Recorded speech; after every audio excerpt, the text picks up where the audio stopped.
All right. So tell us what's the idea for this startup?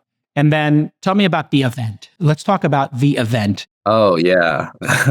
So yeah, this is the website. I mean, the thesis is very simple. LeetCode.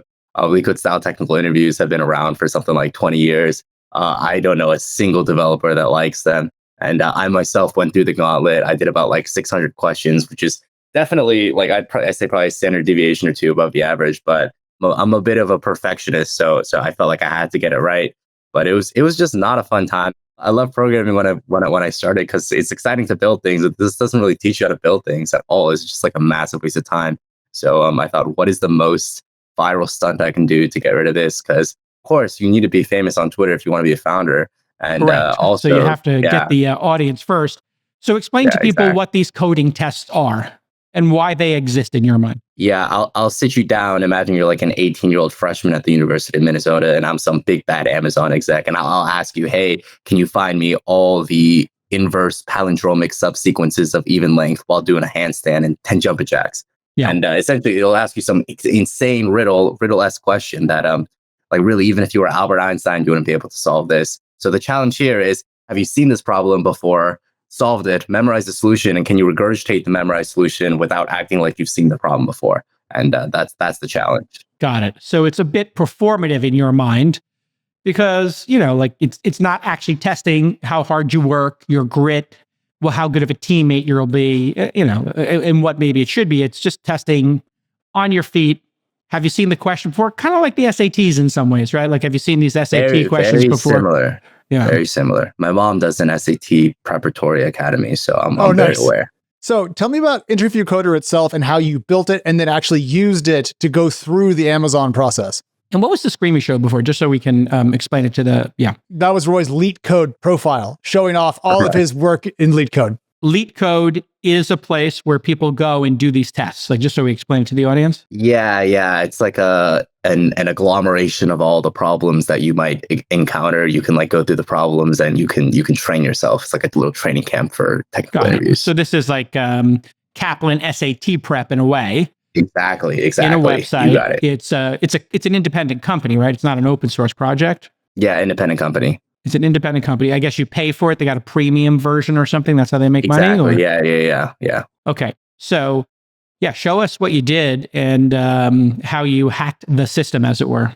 Essentially, I used pretty much all of the fall recruiting cycle as like practice grounds for testing the product. Like I have all the offers from like Capital One, TikTok, Meta, but those are all like practice for the big one, which I knew was going to be Amazon because that's like the thing that everybody knows. And the product was developed throughout the recruiting cycle, but the core product really only took me about 4 days to make. It's a very simple Electron app with a React front end, and the back end is some serverless functions that we host on Vercel. Essentially, I mean, it's really simple, right? All you got to do is like take a screenshot of the screen and then ask ChatGPT to solve the problem. The only thing that's hard is making it invisible. But Electron actually comes with a lot of native built-ins. Like the technology is really not rocket science here. Like I'm putting together two concepts that have existed before in the past. It's just LLMs kind of make it like everything hackable. When you have to take the test with an Amazon, they're doing it over Zoom, I assume, or some sort of service. They have like a custom screen sharing thing called they use Amazon Chime. But a lot of the interviews, from what I hear from like my friends and people who are using the product, like sometimes they'll ask you to screen share, sometimes they don't. So they want to watch you code. How long do these interviews typically take to them?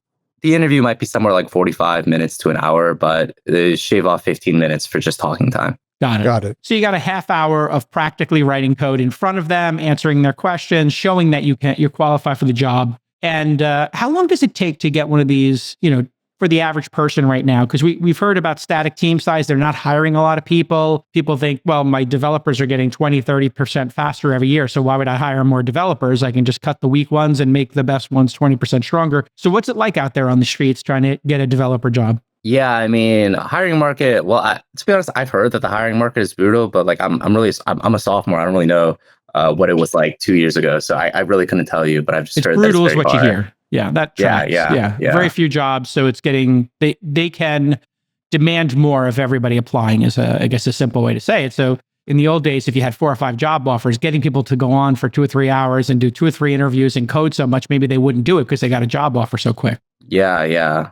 But now things are quite different. And so you ended up using this service called Interview Coder and got an offer from Amazon. And then instead of accepting it, you posted a video on YouTube of the actual process of using your tool to hoodwink the Amazon guys. And then someone snitched and then everything kind of exploded. Did you leak it yourself or did you get snitched on? Well, someone saw the video when it was at about like 20,000 views. Some Amazon executive saw the video and then they reported it to Columbia. And all they did was post the letter that they sent to Columbia. So wait a sec. Amazon's a rat? Amazon's a cheese eater? They ate cheese on you?